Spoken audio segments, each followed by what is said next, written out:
highly involved in putting this together, myself as well. And we're going to be mailing this out this week to families in grades 4 through 8. Because ultimately, this is the decision time for families. They'll be making those decisions on whether they're going to come to the middle high school or go to other opportunities that are out there. So we want to try to sell ourselves about the great things that do happen here. So I just wanted to share the brochure with the committee, make you aware that that was going to be going out, that we're going to be doing that.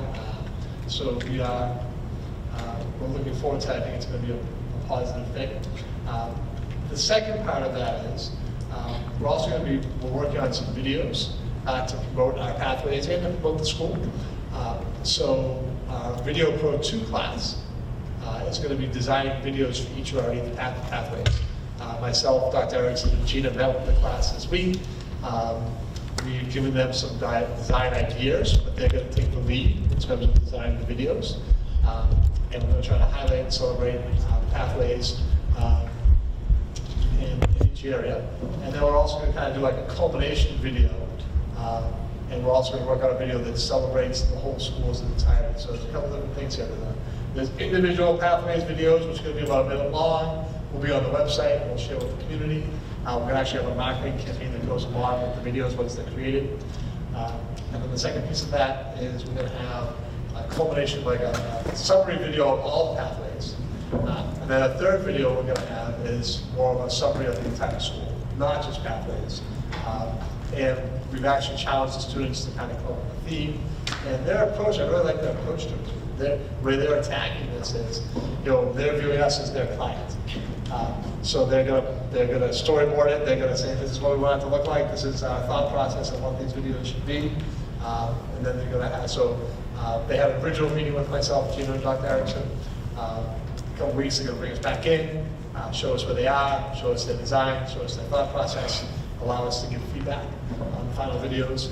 The goal would be that the videos would be done by the end of the school year.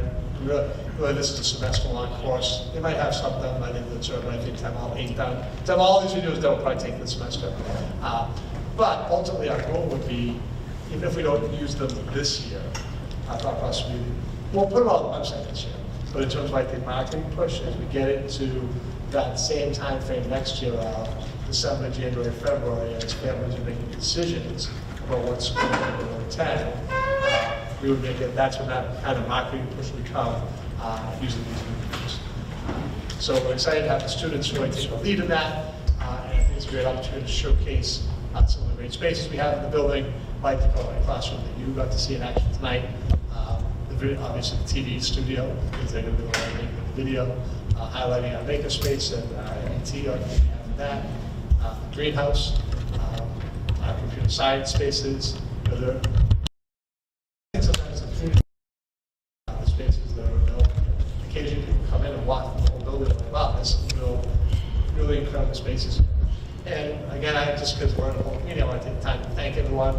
Ultimately, it's been a community and the work of Dr. Erickson in terms of searching for grants, and Ron, that we've been able to fund these great spaces that really transform the building. And now we want to sell that to the community. We want to market that to the community. So that is my communications and marketing update, and I'll open up to any questions about that. Okay.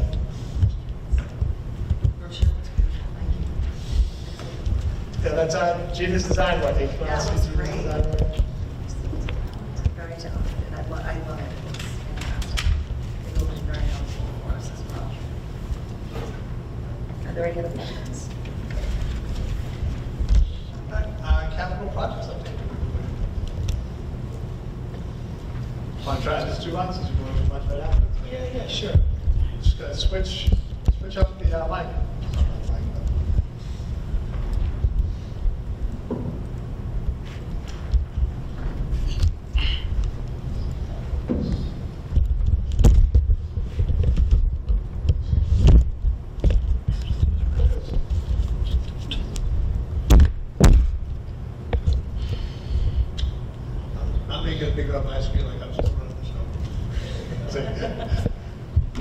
Hi folks, thank you again. You you've seen some of this material before, so it's not necessarily new to everybody. We talked briefly about this when we did our capital proposal for FY26 and the 10-year plan as well. But I thought since we're halfway through the year, it might be nice to just update on your projects that were previously funded, give you a sense of where they stand and what the end of the year is going to look like for us. So we'll start with the mini splits project. This is one we're really excited about. It's one that's been a long time, bless you, it's been a long time coming. The summary for the project is simply that we've got a lot of interior classrooms in the building. The building's relatively old here at the middle high school, and those classrooms don't have the luxury of having the easily openable windows, right? So all the air they get really is being pumped in. And at the bookends of the year, that air gets real warm, real humid real quick, right? So the goal of the project is simply to bring in these mini splits that will cool, condition the air in those facilities. Our original plan back when we proposed this a couple of years ago, this would take about 4 years, cost the better part of $800,000. We're happy to say that that's under budget and ahead of schedule. Our first round of bids came in well under, which is great. And we got to use ARPA funding. It qualified for ARPA funding, so only the feds were able to cover the large majority of that. You see the classrooms that I'm sort of circling here. These are the ones that are being done this year, which is fabulous. We expect that those projects, the classrooms for those mini splits, will be completed by the end of this school year, and they've been doing them really just over the breaks. So we had them over the December break, they'll be coming back in over February to do a lot of the remaining connections, and then in the spring they'll start to get them ramped up and ready to go for the end of our school year. So we're really excited about that project. Your FY26 appropriation is pending these last few classrooms to do. If that's funded, then we'll be able to do those final classrooms going into FY26. Classroom modernization, this is another one over the middle high school. Again, it's a great school that's got what we call good bones to it, but it's aging, right? The furniture, fixtures, equipment's just aging. 1987 was a long time ago at this point. And so the modernization project is a relatively low-cost, high-impact project for the taxpayer. Each year, the principal and the team select a department that will receive the funds. That department then utilizes those funds to bring in some new furniture, fixtures, equipment, keep the bones, keep the structure, but sort of modernize the interiors. Last year, so this fiscal year right now, was the math department. All the funds have been appropriated and utilized. And if you're ever in our math classrooms, you'll see new workspaces, desks, cooperative learning equipment, those sorts of things. The middle high school parking lot repairs program, similar. You start to see a theme with the middle high school program. We're trying to, over years, sort of maximize and extend the useful life of the facility. And so this parking lot repairs program does exactly that. Helps identify some of the areas in the parking lot that really need the most attention without having to do a whole parking lot project that would cost a substantial amount of taxpayer money. Happy to say that project for FY25 is ongoing. If you're in the back of the building, sort of where the student parking is, you'll see that swale that's been recently dug out that essentially captures runoff in the back of that parking lot area so that we don't get pooling and ice over the winter. We plan to continue this project over the next couple of years. You've got that in your FY26 and beyond capital plan as well. To again, sort of spot check and try to prioritize some of those areas in the parking lot without having to overhaul the entire parking lot at substantial cost. Another part of your FY25 is technology, both in the middle high school and CES. As I'm sure you can appreciate with just technology in your personal life, everything has a shelf life now with technology. We can have that debate about planned obsolescence in corporate technology, but that is the reality of technology right now. And the goal of these projects are really to stay out ahead of it so that Carver's not in a jam a few years from now when all that technology sort of comes to term all at once. So we've created a technology plan that cycles that through. AV over at the elementary school, middle high school has staff laptops. Happy to report all those projects are complete and we're done on budget for FY25. Part of your transportation program was to bring on a new wheelchair minivan. As we talked about in FY25's budget process, they had a substantial number of kiddos that just needed additional services. Many of those services required out-of-district placement. That out-of-district placement also often requires transportation that the community ultimately has to cover the cost of. There's two ways to cover those costs. One is to contract out, and the other is to utilize your in-house program. Typically, in-house programs cost less in the long run. And so the wheelchair minivan expands your transportation program. You think of it like a conversion van, so it looks like a Toyota Sienna, but it has a rollout for kiddos with wheelchairs to be able to access that transportation. That's pending delivery within the month, which is just ahead of schedule by a couple of weeks for us. Hopefully we'll have that on the road sometime in late March or April. The last project is our concession stands project. So if you've been out to the field recently, you can see there's been a lot of work done out there. Get a little context for it. Back in 2018, when the fields project was first done, the concession stand was one part of that project that just couldn't get done. This process here ultimately helps finish that project that was started back in 2018. The goal is that we have the building finished up by the end of this fiscal year. When we took a look at this project a few years back, we tried to find ways to maximize the return, minimize the cost. So we started looking at what the cost would be if we just wanted to build the concession stands out to bid. The costs are hundreds of thousands of dollars for that kind of a project. So we reached out to our colleagues over at Old Colony as well as New Bedford Voc. And we built a partnership between the 3 school districts essentially to bring their students in. Ultimately saves the taxpayers quite a bit of money, gives their students projects to do, so it's a win-win for everybody. You've got concrete built down there now, which is great. That's going to cure over the next couple of weeks.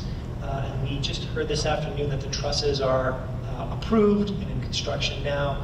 Those typically take about 4 weeks, so we should expect that end of February, early March, you should start to see students out there from both Old Colony and New Bedford Voc starting to do some framing and finishing up some of the utilities there. So we're excited for that project. We think it's a good partnership opportunity. Again, high return on investment, low cost for our community.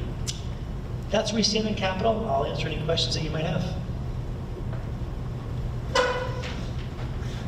I'll just say we're excited to see, we'll be excited to see the concessions take away.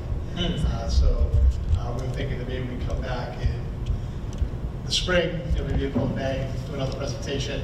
And we were talking about doing some pictures, but like right now it's just a concrete slab. But in a couple months we'll come back and we'll do a presentation about the pictures in there, and it'll be what that concession as well as the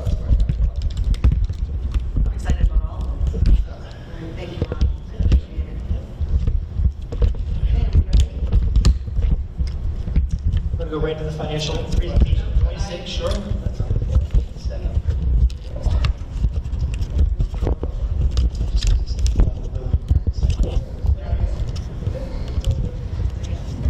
So tonight I'm happy to present to you the 26 operating budget balanced. In our last meeting we talked about the expenses. We kind of did this deep dive into projected expenses for 26. So I'll spend a lot of time today focused more on the revenue portion of your budget, which is what we didn't have data for at our last meeting.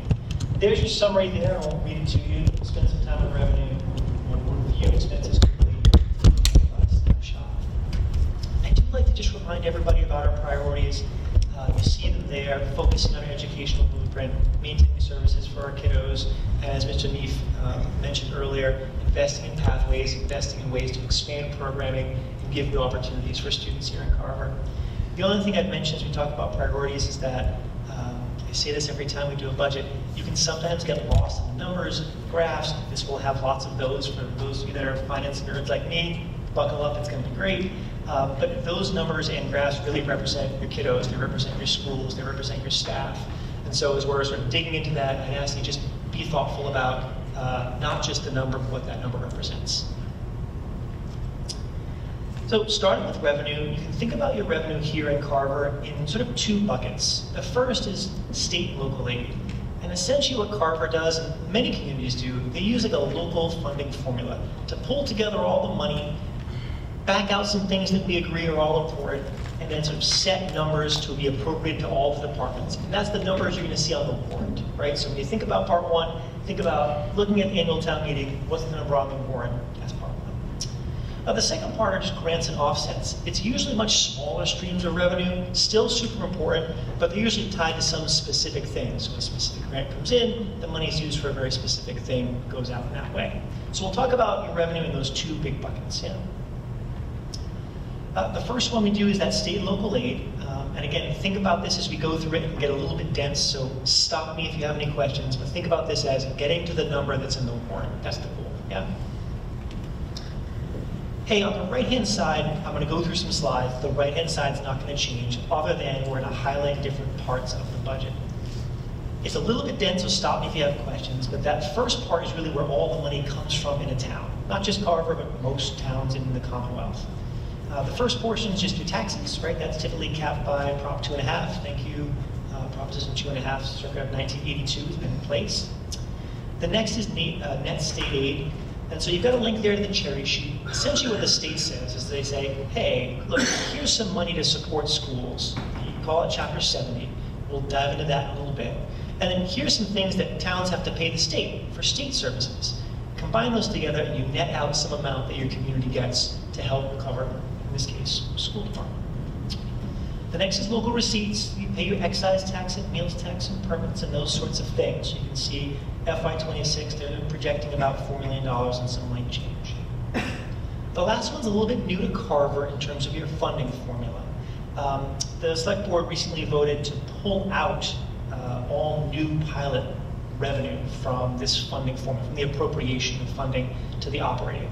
What does that mean? Pilots are, they're called payment in lieu of taxes. It's essentially just like an agreement that the community has with some outside organization that's going to be in the community. And it's good for both the community and it's good for that organization. What they do is they say, hey, about how much money would you pay in taxes over, let's say, 20 years? And instead of having the ups and downs of the values, they take that amount and they just string it over evenly over those 20 years. Good for the organization or company because they get a tax bill that is going to be consistent, but also good for the community because the money that comes in is also consistent over that period of time. In your tax levy, bless you, in that $35.7 million, there's a bunch of pilots that already exist. The select board recently voted to say any new pilots would be pulled out, wouldn't be included in that total amount. So going forward, right now for 26, you see about $100,000 in new pilots that won't be in there, and then future pilots that come online won't get included as part of like the operating revenue, right, to pay for services. Well, if I just comment on this for a second more, and this is just kind of a reminder of where we once were, though maybe we were never really fully there, is that the old town policy used to say that the pilots were going to be divided up into 3 buckets. One bucket being OPED, one bucket being capital, one bucket being what they call the sinking fund for a new middle high school.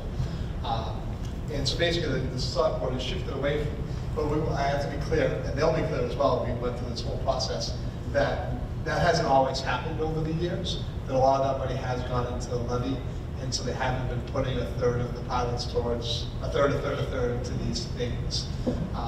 And so the town said, we realize that much of this money has been in the levy, we want to leave it there, we don't want to pull that money out of the levy because that would be detrimental. But going forward, we want to look at the new pilots that come in, which are mostly solar fields, but a pilot's going to be for other things. There's going to be a pilot for, most likely going to be a pilot for the battery storage facility. Cranberry Point, I believe this is an official name. So they repositioned themselves in terms of this, and for this year, that number represents $97,861. And then in their policy, I know Ron didn't go into this depth, they're saying that they are going to identify areas where that money should go, but it's not going to be broken into the thirds. It's not going to be a third of this, third of this. It's like a general listing of, it could be OPEB, it could be a health reserve fund, it could be a fund for a new middle high school for the feasibility study. Because the thought process was that this 1/3, 1/3, 1/3, maybe like for the example we used all the time was a new middle high school. That in essence, if they were really did a third of this pilot money, they would be putting too much money away towards that. The money that would eventually, when a new school is built, be reimbursed by MSBA.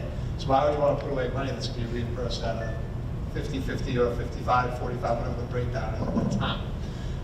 So now they're refocusing and saying, yeah, well, we can put some money away because we want to be able to pay for the feasibility study and not have to put that on the taxpayer and pull that out of the operating budget at that time. So that makes perfect sense.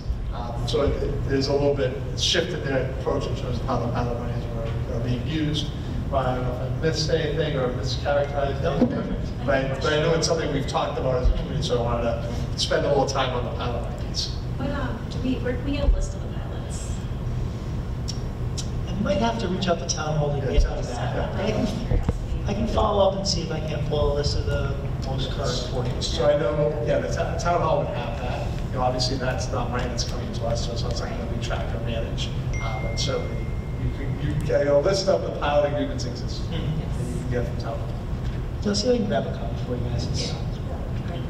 Thanks, John. Yeah, for sure. And I guess the last thing, just to underscore, Mr. Neef had mentioned that this formula, it's a local formula. Every community does it a little bit differently. There's no law that says this is the way it has to be. There's no statute or regulation that says you've got to organize your money coming in this way. And each community sort of sets a different formula in place. So when that's all said and done, your total revenue is something like $51.2 million for FY26. The next part of that formula, though, is to say, hey, listen, let's take a look at the total revenue, and what we'll do is before we appropriate any money to the departments, so to operate the schools and the police and the fire and all those things, we're going to back out these common good items, right? These things that sort of are across all of government, all of municipality, all the services. I won't read them all to you, they're highlighted there in green. I will highlight three that I think are especially important for FY26. The first is health insurance. Carver, along with a few other communities, as part of a joint purchasing arrangement, we work together to essentially expand our buying power and get a better rate on insurance. Right now, we're projecting about a 10% increase going into FY26. You see that reflected in the health insurance number, just shy of $6 million for 26. The other one is the Plymouth County retirement. So this is essentially the employer contribution for the non-teaching staff, right? You see the list there. And then we have Old Colony, that's the tuitions for Old Colony. Caveat to that, so FY25, your current fiscal year, had actually been a low water mark in terms of enrollment. We're sort of rebounding back to a more typical enrollment. So you combine the going back to your typical enrollment with an annual increase of operating costs, across their insurance and across their supplies and teaching staff and. So you do see a swing in Old Colony, but that's the rationale for why that exists. All in, you're at about $14 million of fixed liabilities that we're going to pull out of the total revenue. So that brings us to this last bit of it. Again, our goal is to try to find the number that's going to be in the warrant, right? You take your total revenue, 51.2, you back out that 14 million of fixed liabilities, and that leaves you with 37.2 million for the whole town to operate on. All the services of your community is going to run on about that much money this year, right, FY26. Carver's financial policy does an appropriation split. Again, many towns do this model where they say, listen, we're going to take, in this case, 68.4% of that number. We're going to appropriate that to the school department, and then we'll take the remaining percentage and appropriate it to all of our other operating departments. Yeah. So your number for the warrant is 25.4 and some change million dollars. That's up just shy of 5% from the previous year. So I know that's a little bit dense, but I just think it's helpful for people to understand, like, how do they get that number? When you go and read the warrant, like, that's how the sausage is made, right? That's how that number gets developed. I'll take one more minute before I open up to questions on the local and state aid portion to just give you a little more context about Chapter 70 and student opportunity, because I feel like that's probably the A, lion's share of your money, and B, it's been in the news the most. Again, so Mass General Law Chapter 70 kind of outlines how the Commonwealth is going to appropriate money to its communities to educate kiddos. Yeah. The long and short of it is it takes a look at enrollment and appropriates money on a per pupil basis. So the more kiddos you get, the more money you get. Chapter 70 goes through a lot of detail to sort of make that all happen. The mechanisms of Chapter 70 probably originate back to, well, the current mechanisms originate back to like 93 and reform. And then in 2019, Beacon Hill passed the Student Opportunity Act, SOA, to sort of update the mechanisms. It had been a while, they hadn't done it, they were falling behind, they needed to close those gaps. The Student Opportunity Act follows the same construct as Chapter 70 in that it also follows student enrollment, right? So the more your enrollment grows, the more Chapter 70 money you get, and more importantly, the more Student Opportunity Act money you get. However, for communities like Carver, where your enrollment has declined or even sort of stayed stagnant a little bit, you don't receive a lot of Student Opportunity Act funding. Therefore, you don't receive a lot of Chapter 70 increases each year, right? So I just want to underscore that because there are some communities who have increasing enrollments seeing massive increases in state aid. Carver is not one of those communities, along with the majority of communities, actually. You see there on my next slide, you got the better part of 230 communities in the Commonwealth that get what's called minimum aid. Minimum aid is essentially the state saying, hey, we recognize that your enrollment has decreased. And so rather than taking money away from you, we're just going to give you the minimum aid per pupil. The statute calls for $30 per student. The governor's budget, which just came out 2 weeks ago now, increased that to $75 per pupil. It's still relatively small money in the scheme of operating a school district, but it's a way that the state can continue to maintain funding levels and not decrease funding levels to match decreased enrollment. That chart on the right there I show every year, I think it's just staggering. That blue line you see is Chapter 70 for Carver, right? So that's the amount of money you get from the state as part of that state aid formula that ultimately gets into your warrant.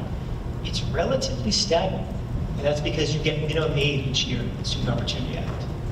That orange line is the actual local contribution, and you could use this chart for the 230 plus other districts. They're going to look very similar in that the proportionate amount of resource you need to operate your schools increasingly falls on your local community versus on the state, right? That's a function of that state aid and Student Opportunity Act. So again, I know it's a little bit dense, but I think that's a helpful context to think about when you read about Student Opportunity Act and you read about Chapter 70. The only thing I'd say is certainly this is being addressed by the superintendent's groups and actually the Mass Association of School Committees, is that, that looking at that issue of that some districts are getting a tremendous amount of money for the Student Opportunity Act, but 233 districts this year are getting minimum aid. And so really, 2/3 of the districts in Massachusetts just maintain that minimum aid. But that's also because technically the words going in on this is if your population declines, you're supposed to get less money. And the districts that are getting large money in SOA, it's because their population is maintained or is increasing. And also their argument would be, because I've talked with some of the superintendents in those districts, is that they've actually been underfunded for many years. And right now, all the Student Opportunity Act is doing is bringing them up to where they should have been. Because for many years, they were only getting minimum aid as well, when their population was staying the same and growing. So certainly there's some real benefits to the Student Opportunity Act. But I do think it's important to point out that I think some people hear, oh, Student Opportunity Act money, there's a lot of money there for some communities. And there are for some communities, but Carver doesn't happen to be one of them. And a key point of, it's not like we're an outlier. We're actually with the majority. For the majority of solutions, it's not a huge windfall of money for the Student Opportunity Act. Well said. So that's a bit of a deep dive there for Chapter 70, Student Opportunity Act.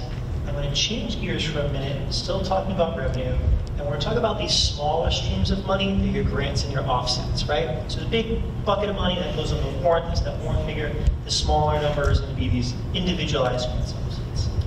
Here's your snapshot for FY 25 to 26. Again, big picture, what you can see here is that your so that left-hand column is the offset. That's the thing it pays for. The next column there is what it's called, and you can see 25 to 26, right? I'll share with you some deep dives on a couple of these. Your circuit breaker is probably going to be your biggest change from 25 to 26 for obvious reasons. We spent a lot of time last year talking about the substantial increase in costs for special education on district costs. Circuit breaker is essentially a reimbursement mechanism where the state says, hey, towns and communities, you cover part of these costs, we'll reimburse you for a portion of them as well. That's the reimbursement that comes about a year in arrears, right? It's behind 1 year, right? It's behind a year, yep. That's why it's so high. That's why and that'll level off. So that number there that you see, assuming that your special education costs don't increase again, should level off or dip, right? Sort of commensurate with your special education out of district tuitions, right? The next one are your grants. We have two major federal grants, IDEA, that's for special education, and Title I, which typically helps support low-income communities and students with low-income designation. You can see in 25, we had estimated we had about $800,000. Our actuals came in just under 770. You see the actuals there in 26. We typically project a little more aggressively for that, but given that there's been some sort of uncertainty around federal funding, we're being more conservative with that figure and just using the FY25 actuals for 26 until we feel we have more certainty on that, like federal financial landscape, right? The last one that I'll share with you is school choice. That's one that this committee will review every spring typically. You take a look at your school choice enrollments for the upcoming year, decide what school choice slots you will allow in your school district. Why that's especially helpful is that it actually helps ameliorate some of your decrease in enrollment over time. And with that, financially, helps buffer some of that drop in Chapter 78, right? That reduced increase in Chapter 78. Projections for FY26 are about 81 kiddos. You get a $5,000 tuition from the sending school district ultimately, so that gives you a $5,000 projection. But you can see what I've highlighted there in green. Without your school choice, you would have really seen a pretty precipitous drop in enrollment over the past 7, 8, 9 years. The other part of these grants and offsets are one-time funds. So the first ones I mentioned, your school choice and circuit breaker and the federal grants, while they happen annually, they typically come in around those levels. They vary a little bit, but they come around. One-time funds, I guess I would just start by saying it'd be ideal if you don't have any slides on this, because the number should be 0. That should really, best financial practice, you should not fund anything in your operating budget with one-time funds. That said, if you remember last year, we were in a tough spot. We certainly funded the better part of $400,000 in one-time funds, the operating costs. We did it a little bit with ESSER as well. We brought some recurring costs on with ESSER and sort of pulled those off the books.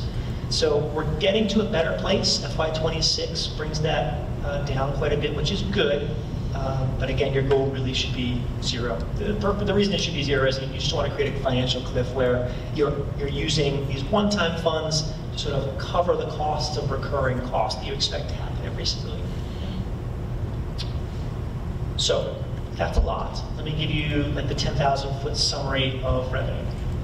That top section, those are your annual offsets, those are grants and stuff. That next section you see there, it's a one-time revenue. We'll use a little bit still to balance this thing. Second to the bottom, you've got that $25.4 million. That's going to be where your warrant number should be. All in revenue, the better part of $27.75 million. When you combine the warrant plus those like little offsets, you're at plus 5.3% from last year, which is an excellent place to be. This is just a visual representation of that. That blue bar that you see in each fiscal year, that's that warrant number, right? State and local number. That next brown bar that you see, those are annual offsets. The money that's going to come in every year or so. And then that last green bar, that's the one you want to try to bring down to 0. Those are your one-time offsets. I'm going to pause for just a moment before I talk about expenses. Any questions on revenue?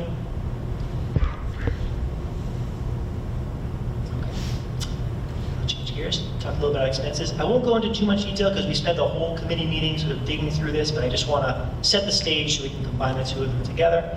Here's your operating budget. Just as a reminder, this is how it's structured.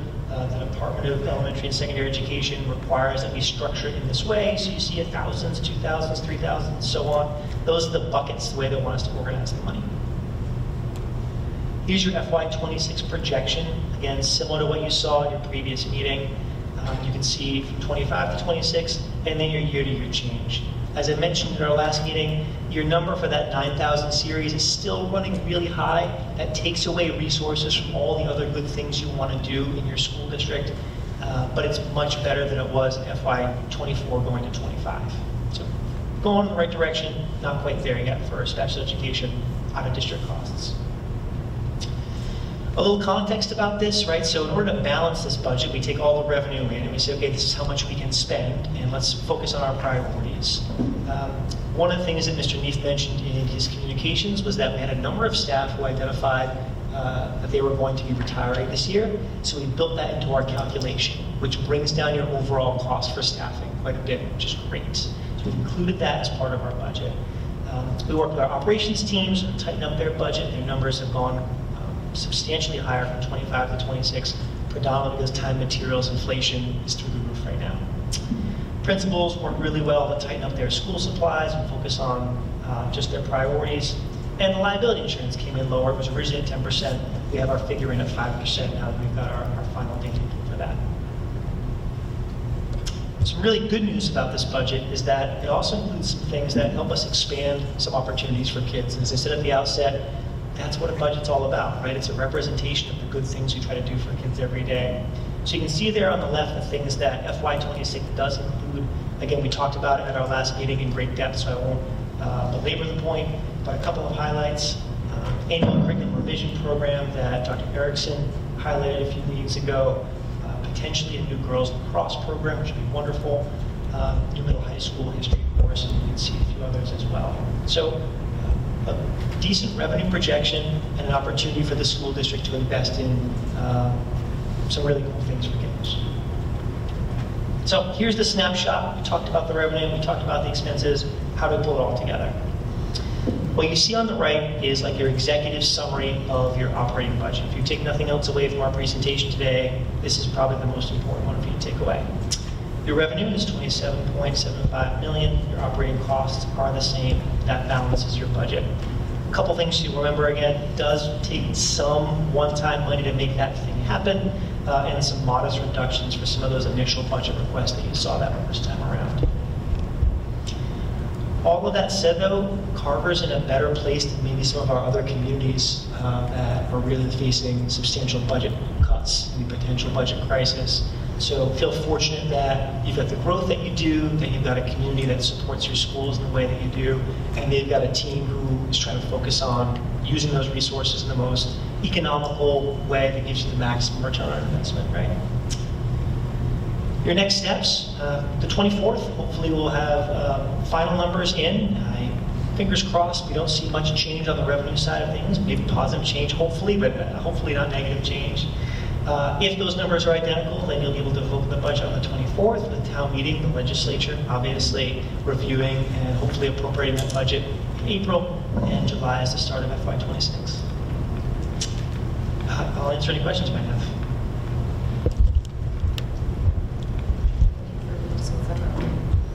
As always.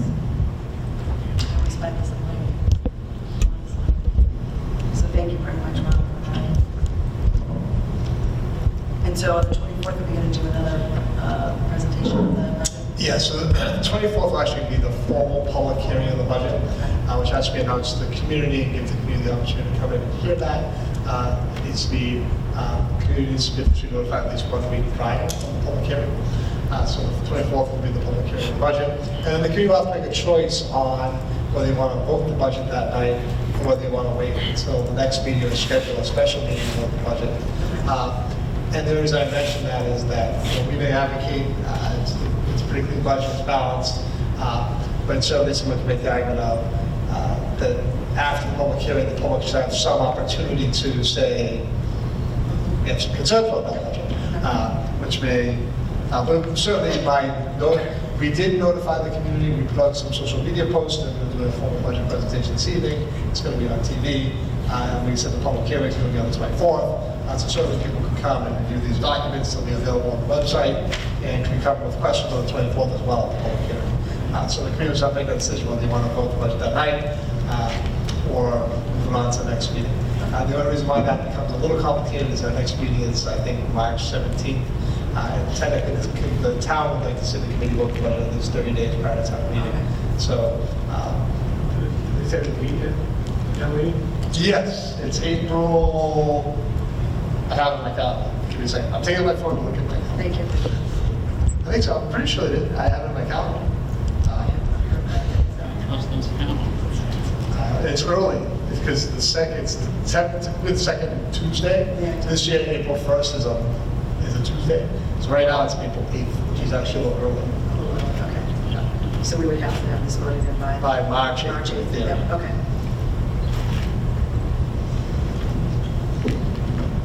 Okay, great.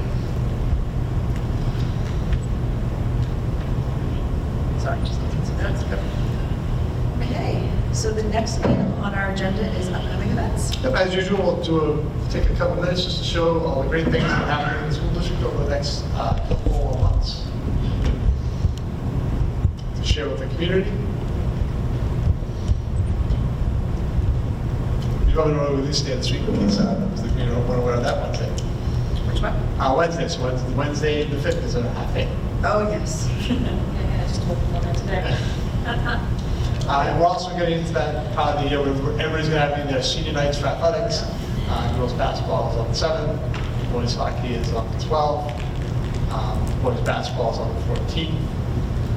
Let's see, girls. But we may not have this, actually, I don't know if we have any seniors for girls hockey. That's why I thought we don't currently have a senior on the girls hockey team, because it's a co-op team. We have 3 players and none of them are seniors. They're all in the classroom, so they'll all be back. Now, obviously, we have the winter break coming up. And as district review, we're excited about that. We'll talk about that too. Some of the things that are coming up. Excellent, lots of good things going on. And then as we get into, we'll have all the February time. It's good. Oh, no, we have March. Very, very busy schedule. Yep. So there's always tons of things going on. And as we always say when we show this, all these events are available on the school calendar on the website. If you go take a look at the website, you can see all the wonderful things that are happening. We encourage members of the community to come out, participate, support our students, support our teachers, support our staff with all the great things that happen at our schools. Very much. March elementary school play. Should have had that. It's coming up in March. So yes, I strongly encourage any members of the community to come out and join us and support our students, teachers, coaches, and everybody in the school district. Okay, so recommendations for the superintendent. So we have 2 items tonight. One is first is back to our open for a financial update. I'll try to be sure about this one, but brief but important. I know there's been a lot of discussion about some of the things that have come out from in terms of executive orders, in terms of federal funding. So we have some updates on that. Great. Yeah, so typically we give, state and federal finance updates. There's been a lot of activity on both ends. As I'm sure you've read in some capacity, there was lots of activity regarding some executive orders specific to federal funding. And so our office spent quite a bit of time last week digging through some of that. I won't bury the lead. So after all of the movement, right now our federal funding has not been impacted in any way. We'll keep an eye on all of our different grant streams that go there. 10,000-foot view Monday, a memo came out from essentially it's the Office of Management and Budget, but it came out. They do like what I do, but for the federal level, obviously, they said, hey, we're going to pause all federal funding, excluding Medicare, Social Security assistance that's directly sent to individuals. That sort of sent some shockwaves through all of the organizations that accept federal funding because the language is really broad, right?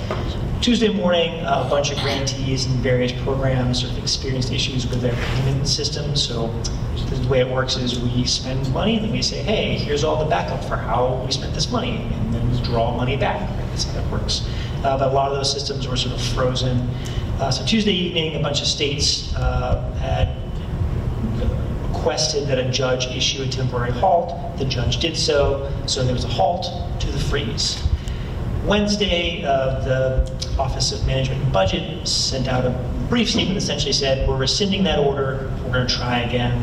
It was followed by the press secretary putting out some information that said essentially, it's not really a rescinding of the federal funding freeze, and so there was a little bit of confusion about, is it rescinded, is it not rescinded? We reached out to Desi, who was wonderful during the process, so he gave us a lot of guidance on that. We have access to all of our federal funding here in Carver currently, and big picture, we're just going to keep an eye out for future guidance on that. So we'll keep you informed as we go forward with that. Beacon Hill, lots of things going on there as well. As you saw in my presentation for 26, Governor Healy filed her FY26 budget.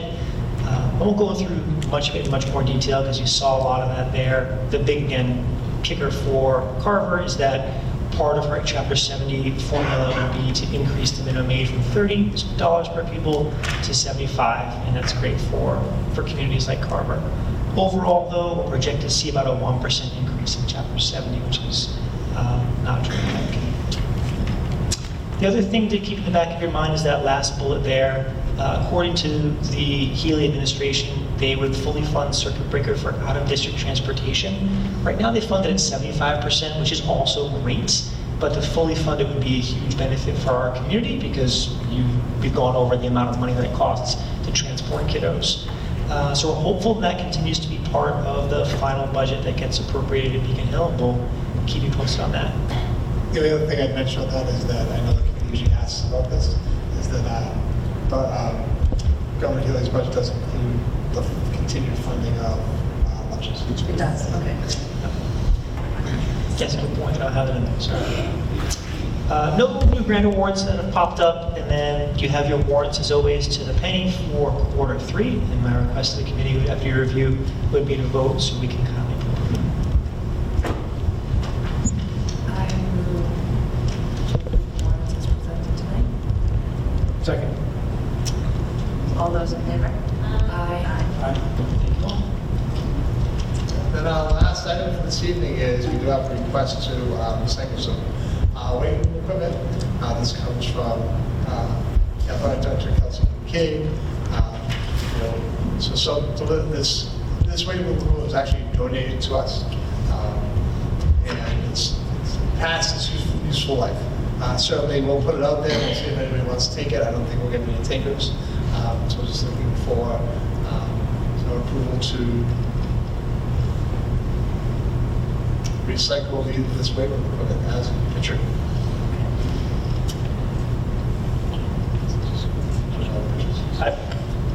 Or if anyone has any questions, if anyone has any questions. No questions? I move that the weight room equipment be deemed as surplus. Aye. Second. All those in favor? Aye. Thank you. We're on to reports of the school committee. First of all, I just want to say thank you to the Carver Elementary School Chorus and Cat Cramp for bringing them to entertain us tonight. I'd also like to thank Chef Portlands and his team for dinner and wish them the best of luck in their competition in the coming weeks. Thank you, Ron, for, as always, an excellent presentation on the budget. Very, very helpful, very eye-opening at times, too. So, that's it. Anybody else have any? I'll just echo those sentiments. Excellent. Okay, then I will entertain a motion to adjourn and to go into executive session. I make a motion to adjourn The open session. the open session of the school committee, not to return, and move into executive session to discuss strategy with respect to collective bargaining with the EAPC and non-union personnel for effective. Second. Okay, this is called roll call vote. Jackie Lake, aye. Kelly Mimi, aye. Katie Sullivan, aye. No problem, aye. Okay, and that adjourns the open session of the school committee meeting at 7:28, February 3rd, 2025. Thank you. Thank you. Thanks, everybody.